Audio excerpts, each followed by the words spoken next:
Hi everyone, this is Jonathan with Fishing with Faith Outdoors, and this is my good friend Joey. And Brother Joey, if you don't mind, explain to me real quick, how did you join the reenactment and what got you into it? Okay, in 1993, Chaplain Alan Farley came to my home church and presented his ministry, Reenactors Missions for Jesus Christ, and the Lord spoke to my heart. And then 28 years ago this weekend, in 1996, May of 1996, we started Old Paths Reenactors Missions, and that's what we're doing today. This is our 28th year doing this. Okay, so how long you been a pastor all together? Over 40 years. 40 years. Preaching, yeah. How old was when you got saved? 22. 22. Yeah, I got saved and called to preach right there together. Okay.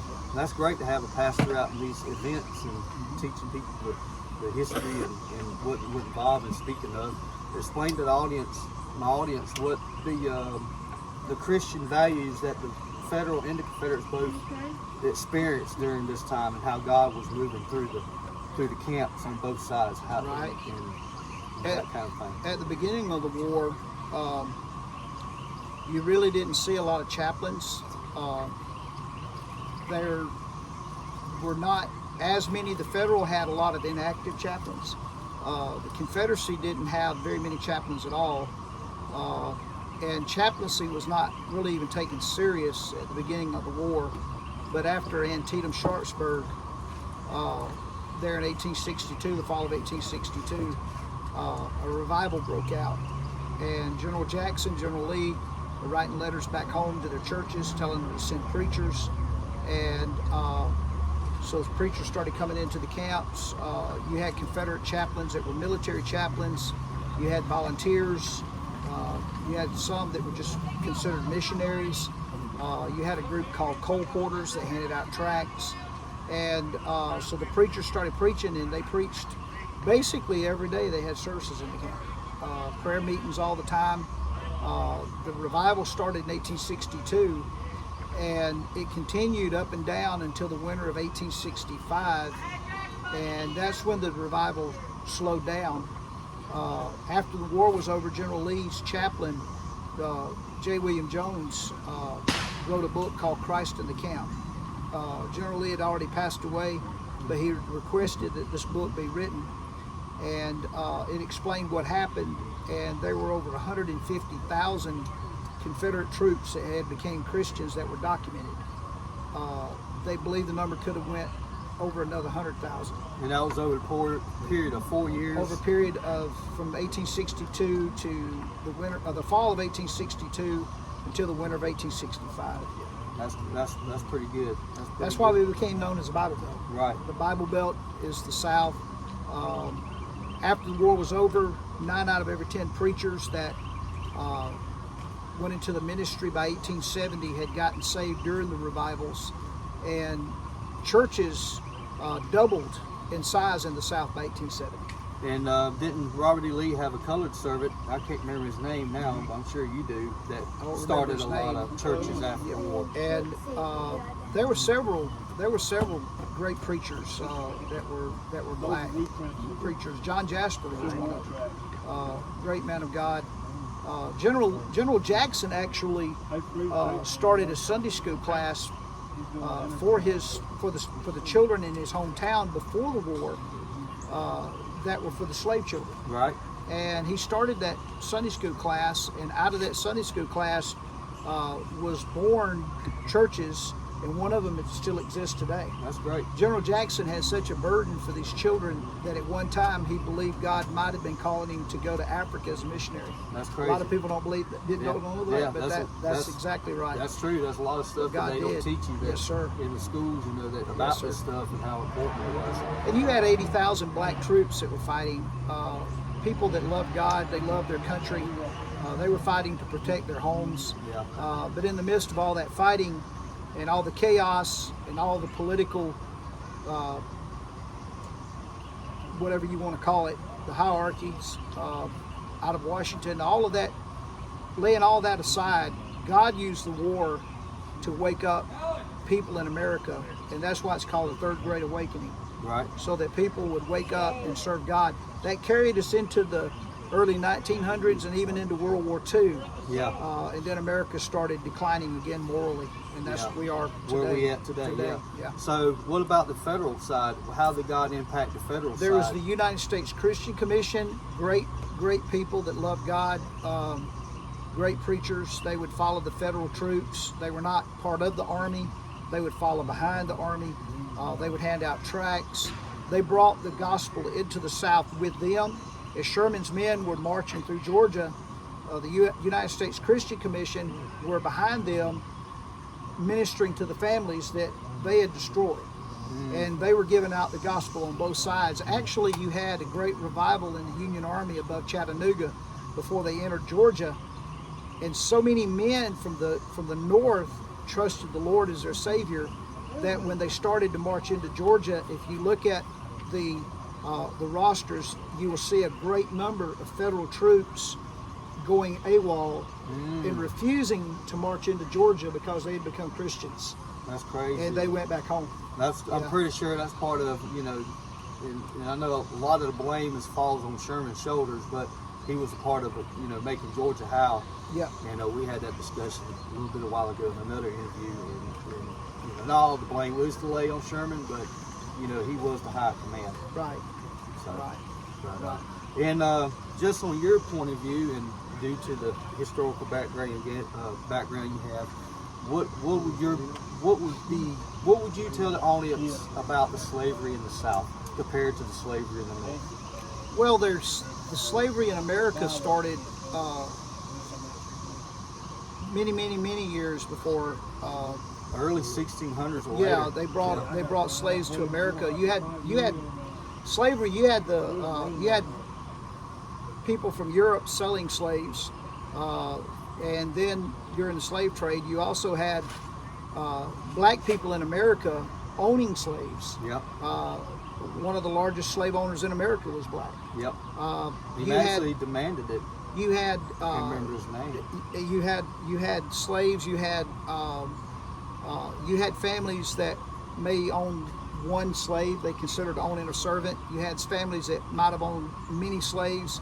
Most of your large plantations were where the big slave population came from, and most people didn't really think one way or the other about it. They didn't look down either way. You take Chaplain E.M. Bounds. He was born in Missouri, and his father was a very prominent man. E.M. Bounds became a great preacher. He was a chaplain to the 3rd Missouri. When he was a young boy, his father there in Missouri bought a family of slaves for the purpose of keeping them together. And they did not use them as slaves. Mm-hmm. They worked for them. They lived on their farm. They loved these people. They ministered to them. They were just like part of their family. But Right. he actually technically purchased them to keep them together so that they wouldn't be sold and the family separated. Right. So you had people looking at it that way too. Right. So it's not the greatest evil that's ever been in America. To me, the greatest evil is abortion. Yeah. To me, America has murdered over 80 million babies since 1972. Yep.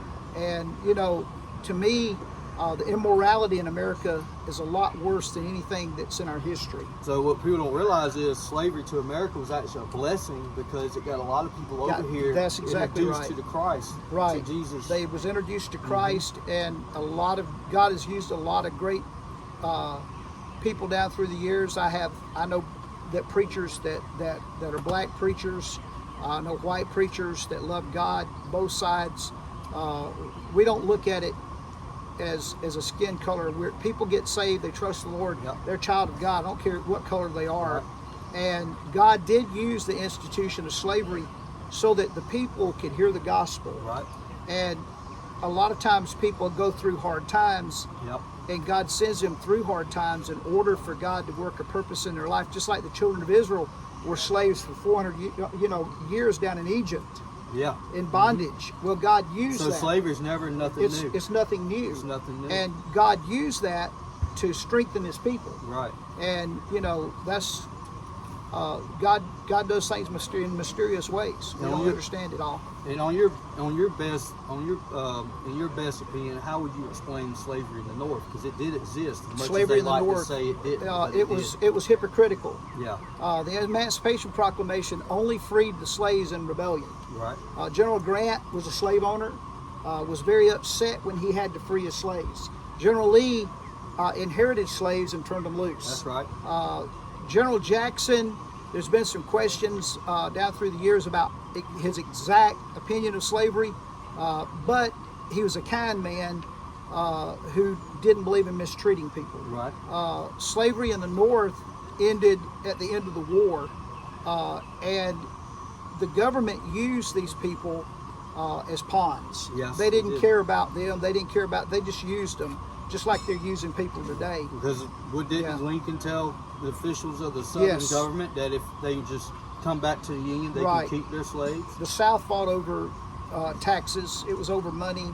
It was Power. it was power. The Southern men fought to protect their families. Basically, yes. I've told people for years, how can you believe that a young man would leave his family, and A poor family and, at that. a poor family, poor farmer, and he would leave his family and go all the way to Northern Virginia and fight and give his life so some rich person could own a slave. Exactly. That's Yeah. ridiculous. That was one of the points I always try to Right. make. How did 800,000 people die simply because one side or the other wanted to free or Exactly. keep slavery? So Exactly. you know, and I think General Grant at one point said too, and I'm paraphrasing, that if the North was solely fighting to end slavery in the South, he'd have threw his sword down and joined the Confederate Sure, Army. exactly. That's what he said. And many of the Northern generals, they committed war crimes against our people. And but at the end, the victory, they say, well, the South lost. Well, in the war, they may have lost, but the way I look at it, the victory has always been in Christ. Yeah. And we won the title of the Bible Belt. God blessed the South with the gospel. So And they picked up the pieces. They continued on living for God. And more missionaries have been sent from churches in the South in the last 160 years that I can find in any other time in church history. wow.